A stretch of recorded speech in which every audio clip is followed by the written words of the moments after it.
Kaixo ikusentzuleak eta ongi etorri. Goi eskolak Debagoieneko Euskal Eskola Publikoaren sareak 25 urte betetzen ditu aurten, eta egun osoko jaiarekin ospatuko du urtemuga apirilaren 18an Zapatuan. Eskoriatzan izango da jaia Luis Ezeiza ikastetxearen 55. urteurrenarekin bat eginez.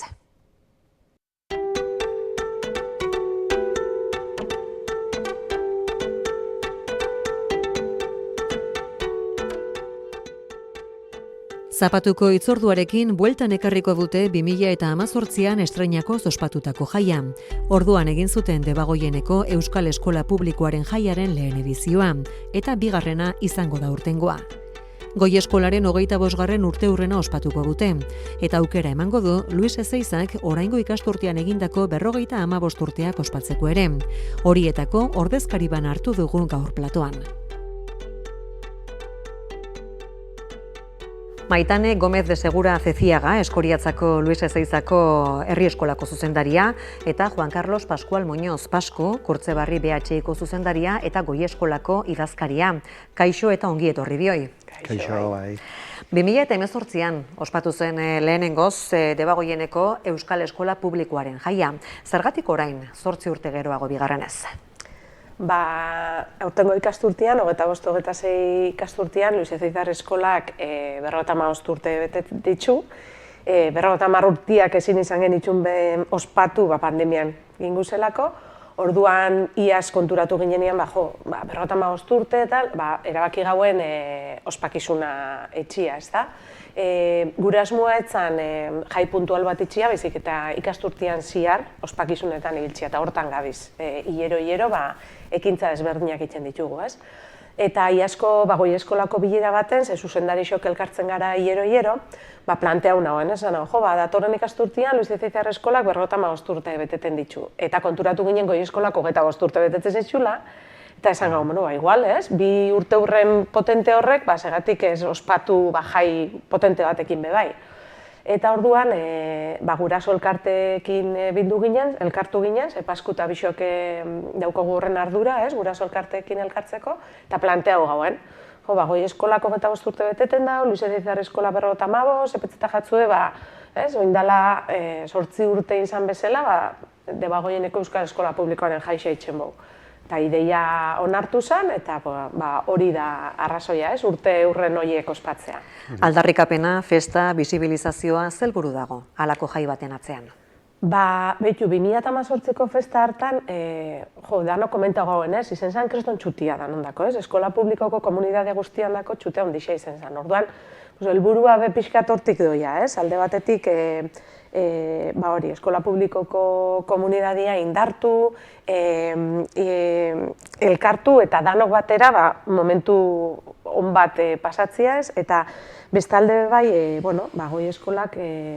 Goi eskolako komunitateak elkartzeko eta saretzeko daukagun indarra ikusaraztia gure dugu, ezta? Eta Euskal Eskola Publikoaren aldarrikapena bide batez egitea, noski. Zer bultzatu zuen saretzea duela 25 urte? 2000 urtean sortu zen Goi eskola. Egia da, garai hartan eskola publikoaren egoera delikatua zen. Hitz hori erabiliko dugu, delikatua. Eta garai hartan zuzendaritza taldetan zeuden zuzendariak eta familiak ere erabaki on bat hartu zuten. Hori da, saretzea, elkartu eta saretu. Azkenean helburua da eskola publikoa bultzatzea, eta garai hartan bere biziko garrantzia zuen. 23 urtez, gainera, Goi eskolak izan du koordinatzaile figura bat, izaera bereziko lanpostu zen, jardunaldi erdikuak, hezkuntza sailak bermatzen ziguna, eta orain dela 3 ikasturte figura hori ere galdu genuen, nolabait hezkuntza sailak ikastetxe guztietan izaera berezi horretako lanpostuak kendu zituelako, baina jarraitzen dugu zuzendarion artean, guzti hori kudeatzen, suposatzen duen lan zamarekin, baina ilusioz, eta lan hori aurrera eramaten jarraitzen dugu guk. Momentu delikatu moduan definitu duzu hasieretako ura. Zein izan da sarearen Goi eskolaren helburua eginkizuna 25 urte hauetan? Eginkizun nagusiena saretze izan da. Eta saretze hitza erabiltzen baldin badut da, bederatzi herrietako 15 ikastetxe publikoek helburu amankomun bat izatea. Bai, eskola publikoaren aldeko apustu egin, beti ere helburu finko batzuk izan da. Bai, denok amankomuneko helburuak izan da. Koordinazio lan horien artean adibidez, izan daitezke ibilbide bereko ikastetxen arteko transizio planak gauzatzea eta horien jarraipen egitea. Eta, bueno, nolabait ere ikastetxe publikoetako kalitatezko hezkuntza balioestea, mahai gainen ipini eta ikusaraztea ere. Azkenean, kontuan eduki behar dugu denok publikoak, inklusiboak, doakoak eta denondako eta denontzat diren ikastetxe publikoak garela. Eta hori da gure helburua. Azkenean, saretze lan horretan ere, aipatu nahiko nuke, goi eskolako ikastetxe guztiak kide garela ere, eizeko kidea gara. Eize da Euskal Herriko ikastetxe publiketako zuzendarien elkartea. Eta horrek bermatzen diguna ere, da, hezkuntza sailarekin nolabait harremana izan ahal izateko, eizeren bitartez gauzatzen da, ikastetxe bakoitzak bere apropio egiteko nahiko esegi izango litzateke. Eta zentzu horretan ere, gutariko kide batzuk, zuzendari batzuk, eizeko batzarreko kide dira. Debagoieneko, bederatzi herritako 15 ikastetxe publiko, osatzen duzue gaur-gaurkoz goi eskola. Ipini dezagun zifratan komunitate hori, zenbat ikasle, familia, irakasle, langile zaudete? Kuantitatiboki zuzenean, 5.000 ikasleren bueltan daude, gaur egun. 3.000 eta 200 famili eta 650 irakasle langile. Horiek izango ziren datuak, gaur egun. Eta zein izan da, kopuru horien bilakaera, mende laurdenean? Bilakaera, esan bezala, orain dela 25 urte, egoera etzen, gaur egun daukagun egoera, bilakaera noski positiboa izan da, goranzko tendentzia izan du, beti ere, gora berekin.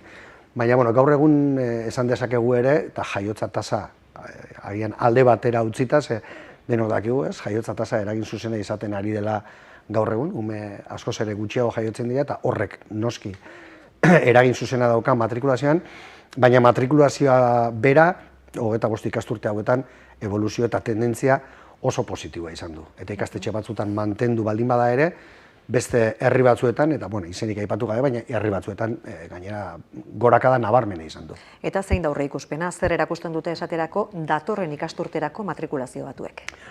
Datuak kuantitatiboki beherakada, baina beherakada izango dituzte autonomia erkidegoko ikastetxe guztiek, hau da, jaiotza tasak eraginda, baina tendentzia izango da mantendu eta ikastetxe konkretu batzuen kasuetan igoera. Maitane, Eskoriatzan egingo da jaia, bertan ospatu zen, lehendabiziko edizioa ere, matrikulazioetan izandako beherakadaren aurrean eskualde mailako babesa erakusteko, nolabait esatearren. Nolakoak izan dira zuen kasuan orduz geroztiko urteak eta zein momentutan zaudete? Matrikulazioaren inguruan, komentatu dauen bezala Paskuk ez da, aurrean jaiotze tasaren jetxiera, nabarmena izan dabe bai, gure matrikulazioetan, eta eragin zuzen auki dago, ez da, ikasle kopuruetan. Eta ikusten dugu, poliki bai doiela igual joera hori izen dela beruntz, ze ikusten dugu, urtetzen dien ikasleak, hau da, 6. mailain da, urtetzen dien ikasle kopurua handixoa izaten dela, sartzen dana baino, ez da? Eta ordan, poliki ikusten da, adibidez, 2013-14an 210 ikasle geuken, eta aurten 117, 120, hor gabiz. Ordan, baina mantentzen ditugu maila bakoitzeko gelak, ordan hori guretzako garrantzitsua da. Baina horretaz gain bezan behar dugu, ikasle profila be asko aldatu dela, ez da? Eskola sortu zanien, dela 55 urte, 1971 urtean, Luis Ezeiza zen nazional mixta, Luis Ezeiza ditzen zen, bai? Eta orduan eusen, maila bakoitzeko 2 gela, eta gela bakoitzien 31 ume, kopuru handixak ziren. Eta ikasle horien jatorria gehiena zen, ez danak, baina gehienak ziren Espainiatik etorretako familien seme-alabak ziren, ez? Gero 80. urtean D eredura pasatu zen, Luis Ezeiza eskola, ja ikasle arlo guztiak euskaraz ematera pasatu zen, bueno, euskara eta ingelesa eta gaztelania ezik. Eta 85. urtean, hezkuntza sistemaren aldaketan ondorioz, aurreta lehen hezkuntza bihurtu zen, da orduan, ordura arteko, 8. mailara arteko taldiak desagertu ziren, da 6. mailara arte izen zen. Eta garai hartan ondion be, aur kopurua handixa zen. Eta orduan horbe ikasle kopurua handixa zauen Luis Ezeiza eskolan, ez? Eta gero badakigu, azkenengo hamarkadan, atzerritik etorritako biztanleguak gorain jauela, bizartian, eta orduan Luis Ezeiza eskola horren isla da. Gaur egun dauzkagun 117 ikasle horietatik, 134 etorkina da, ikasleak daukien nazionalidade etorkina, eta beste 129 ikasleek nazionalidade espainiarra daukie, baina familiak nazionalidade atzerritarra. Guztira 160 edo, ez? Esan beharra da, euskarako hizkuntza euskara da, noski, baina beste 13 familia hizkuntza ditugu eskolan be bai. Eta orduan, horre guztiak eragiten dago eskolan, ezta? Luis Ezeiza eskola, esan duten bezala, gaur egungo gizartean isla da, eta ikasleak aniztasun horretan hasten die normaltasun osoz, ezta? Aniztasunak eta ondorioz beste esperientziak eta ikuspuntuak ezagutziak guretzako ikaskuntza berazten dau, pertsonen garapen integrala sustatzen dau, aurre iritzixak apurtzen ditu, ikasleen pentsamendu kritikoa garatzeko aukera moten dau, ikasleak konturatzen die, bakoitza daukola jatorri bat, hizkuntza bat, kultura bat, identitate edo gaitasun desberdinak, baina horrek aukeria mote dutzie be, munduaren zabaltasun hori horretaz jabetzeko, ezta? Orduan guk jarraitzen dugu, lan asko egiten dugu, inklusio horretan, aniztasuna balio ezten, bizikidetza positiboa garatzen eta elkarrekiko ulermena indartzen, ezta? Eta guk kontziente gara, beztako ikasleak, batzuk dira Saharar eskoriatzarrak edo Pakistandar eskoriatzarrak, baina danak di eskoitzarrak. Guretako hori bai da oso garrantzitsua. Eta eskoriatzako errealitatea oso ezberdina da, Baiarako gainontzeko herriekin alderatuta, edo antzerako patroi bat errepikatzen dela esan genezake?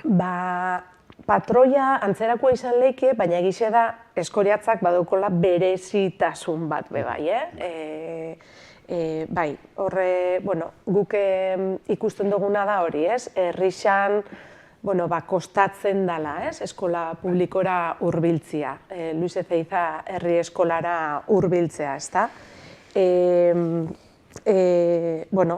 Hain justu ere galdetu nahi nizun Maitane, zuek esate baterako herriko azpiegiturak erabiltzen dituzue. Horrek laguntzen du nolabait esatearren herriarekiko lotura sendotzen, ze harreman daukazue ikastetxetik eskoriatzako herriarekin?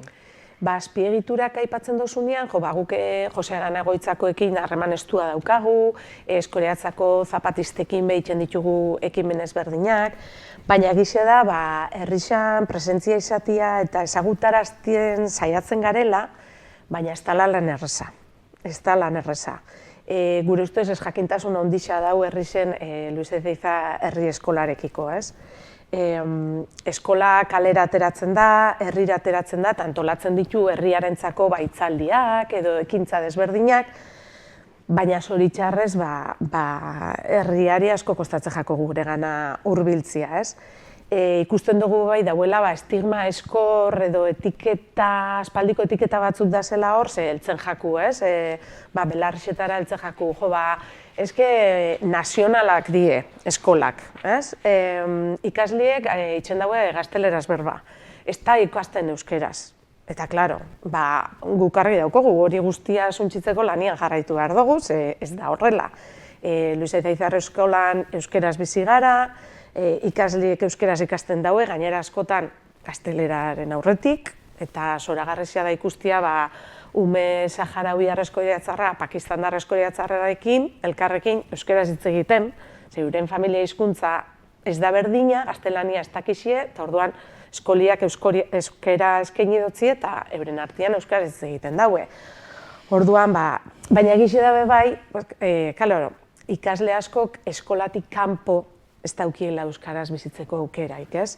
Orduan, ohitura hori kostatze jaki hartzia, baina hori ez da eskolaren lana bakarrik. Herri mailako lan bada be bai, ezta? Gero egixe dabe, eskoitzan bi hezkuntza eskaintza dauzela, baina gero eta ume gutxi hau daz, esan dugu lehen be bai. Orduan, klaro, arazo badaukagu hor, zela 1000 biztanleko herri baten ja bi ikastetxe egotia, ez da erreza.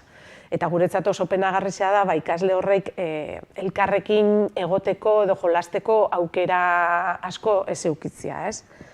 Guk argi daukogu, Luze Zeizarri eskolak lanian jarraituko dau, eskolako aurroneik edo zein eskoriatzako herritar bezala eskubide danak euki deixien, eta ez beti eskiatzerritarrak die, edo ez dakixi euskera, edo ez, apur bat hori gure dugu aldatu edo, ez? Eta guk eskoriatzarrei deia egiten dotzau, gurera etortzeko, ezagutzeko, zelan egiten dugun lan, zelako eskolia daukagun, ez? Lehen aipatu duten estigma eskor horrek suntzitzeko, bi aukera da eskoitzan, baina gero aukeratu, baina etorri, ezagutu, segure ustez estigma eskor horrek edo esaten dien horrek ez jakintasunetik datoz. Eta izan etorri. Eskoriatzan izan edo beste herri batean izan, nola bermatzen dira euskal kulturaren eta nortasunaren transmisioa gainontzeko kulturak ahaztu gabe?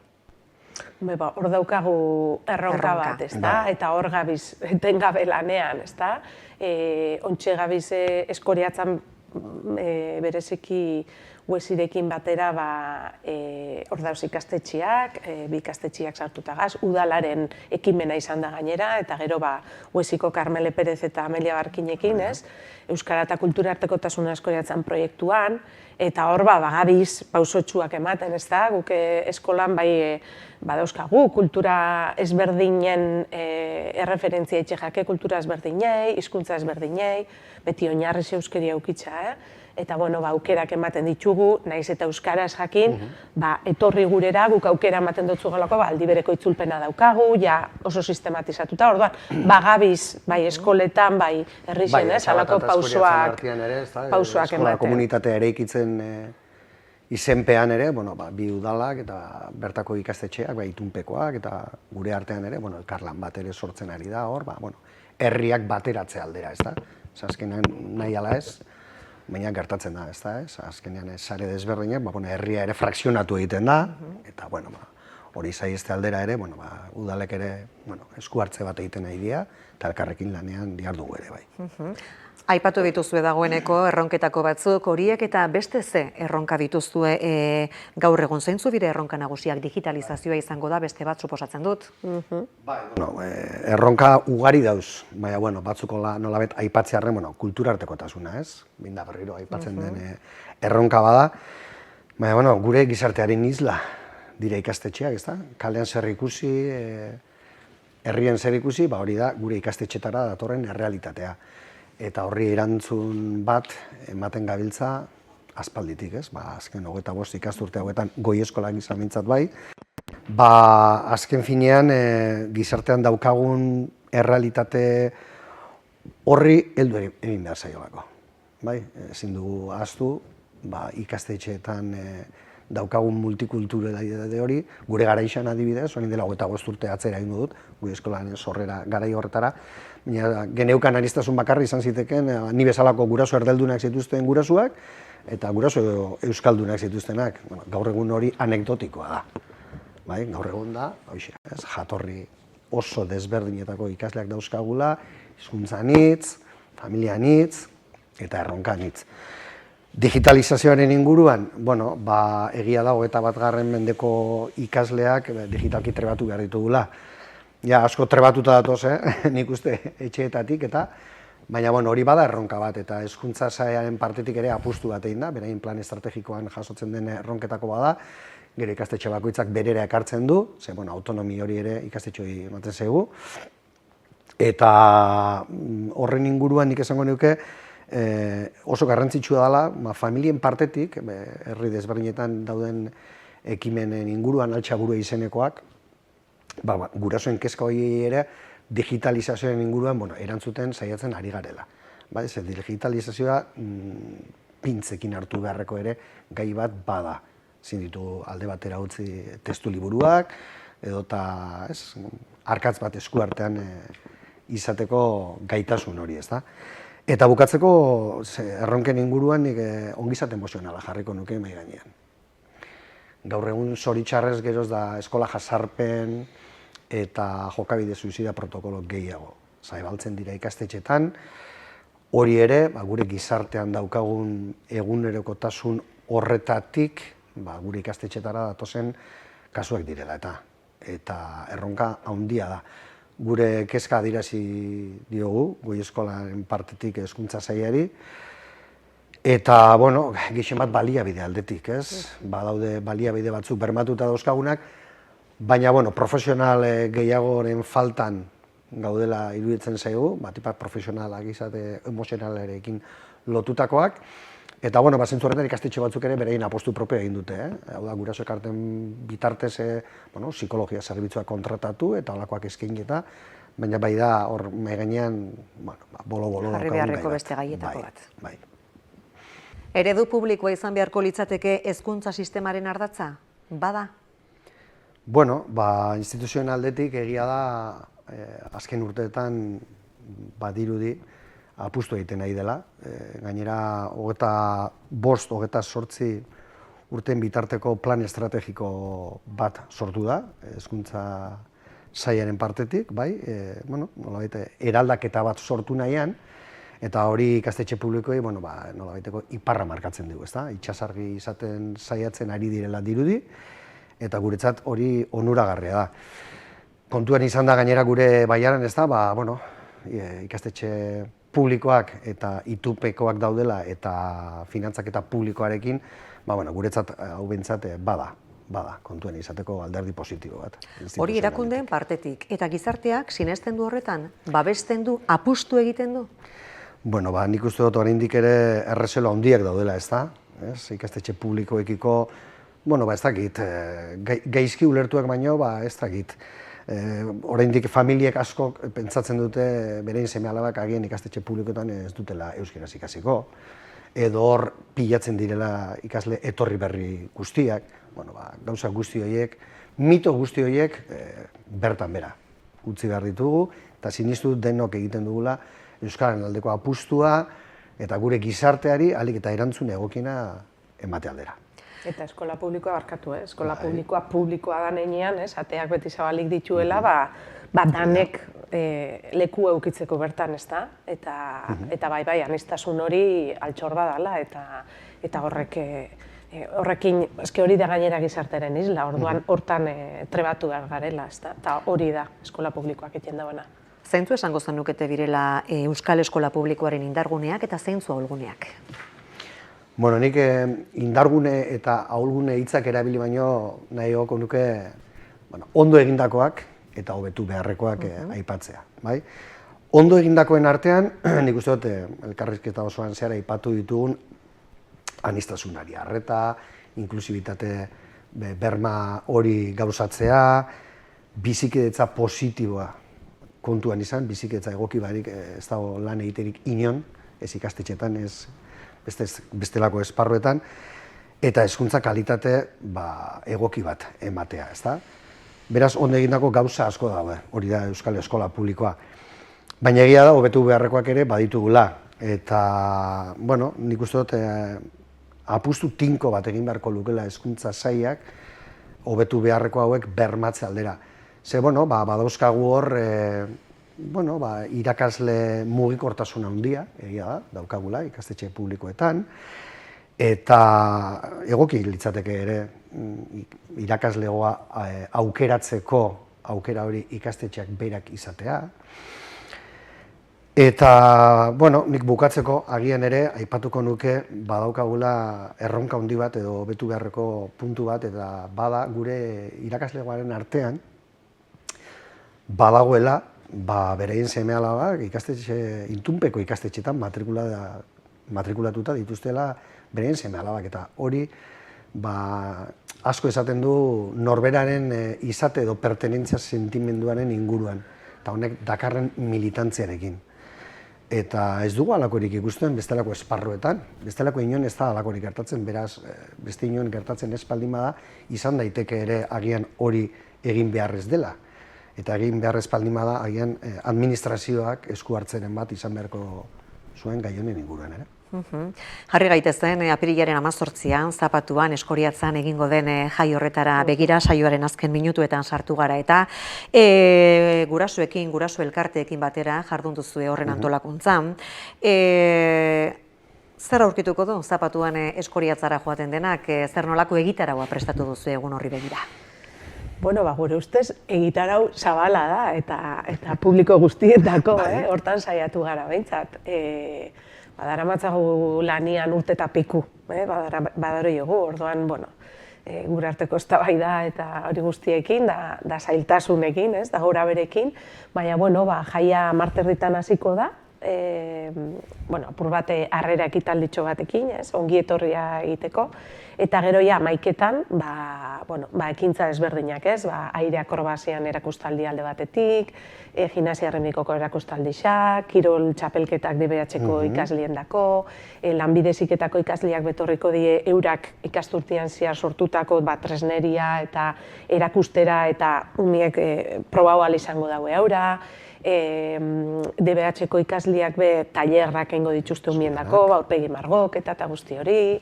Egongo dabe bai aukera aukiko daue azoka bat egingo da, Debagoieneko elkarte ezberdinak aukera aukiko daue euren informazioa eta egiten dabien lana erakusteko.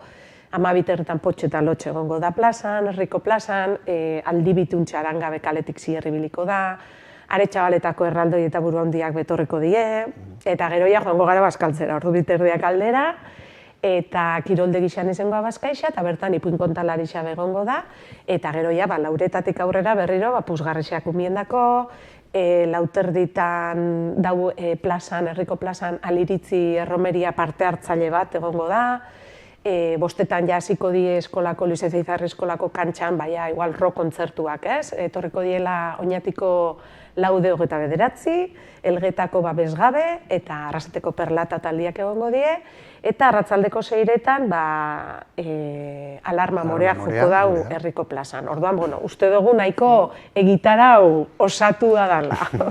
Bazkaritarako zenbat txartel saldu dituzue? 280 txartel saldu die, bai. Orduan, mordoxka bat egongo gara, bai. Eta autobus zerbitzu berezirik izango da egun horretan Eskoriatzara joateko? Bai, jarri ditugu hori, lehendik Bergaratik urtetzen dien autobus guzti horreik, beti normalian egoten dien zerbitzuak indartu indie, eta horretaz gain jarri die zerbitzu gehiago. Ordu erdiro nik uste dut autobusak egongo diela Eskoriatzaraino heltzeko. Eta bueltan berdina, Ilunkaran indartu die zerbitzu horrek. Eta gure gauan aipatu, uste dugu uririk ez dagoela ingo, orduan animatzen dugu jentia bizikletan etortera. Herriko inguruko errexetatik bizikleta hartu eta Eskoriatzara bizikletaz etorri, eta aukeri aukiko daue bizikleta ondo gordeta aukitzeko frontoien. 10 eta 4 12 eta 4 egongo da zerbitzu bat, eta bertan itxiri aldauei frontoien gordeta eta ondo zainduta bizikletak. Eta gero atzaldian, 5etan, 6etan, 7etan da 8etan, zabalduko diatiak bakotxak bero bizikleti hartu ahal izateko. Dena ondo antolatuta. Txukun. Nik uste dut lotu ditugula gauza desente. Esan duzu aspalditik diharduzuela lanean, halako jai baten atzean sekulako lana dagoelako. Ilusio ere, piztuko zuela suposatzen dut. Egin diozu referentzia, duela 8 urteko jaiarri, sekulako txutea, suposatu zuela zuentzako, horrela izan dadila oraingoan ere. Maitane Gómez de Segura Ceciaga, Luis Ezeizako herri eskolako zuzendaria, eta Juan Carlos Pascual Muñoz Pascu, Kurtzebarri, BH-ko zuzendaria eta Goi eskolako idazkaria, eskerrik asko bioi bisitarengatik. Zuei, eta animo danok etortera, Zapatuan. Hori da. Ni esker.